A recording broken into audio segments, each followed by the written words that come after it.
তুমি আজকেই যদি এই মেয়ের সাথে গল্প করা জেনার কথা বন্ধ করতে পারো তাহলে কয়েকটা সুবিধা, তার একটা সুবিধা হলো পৃথিবীর যে কোনো বিপদ থেকে বেঁচে যাওয়া।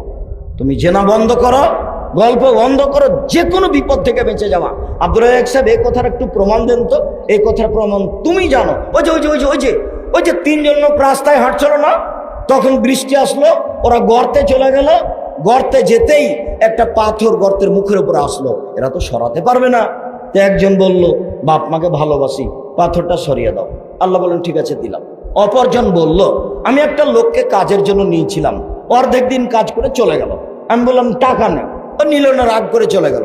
অনেকদিন পরে এসে বলছে অর্ধেক দিনের টাকা দেন। আমি বললাম না না না, তুমি এগুলো সব নিয়ে যাও, গরু ছাগল। আমাকে বলছে মজাক করবেন না। আমি বললাম মজাক করিনি, সব নিয়ে যাও। নিয়ে চলে গেল।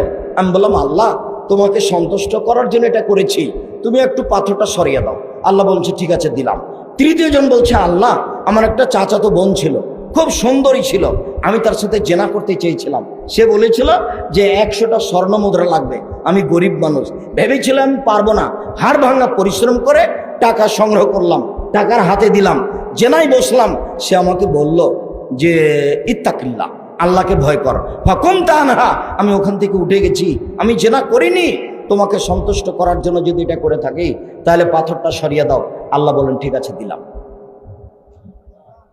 এ দেখো তুমি বিপদ থেকে বেঁচে গেছো।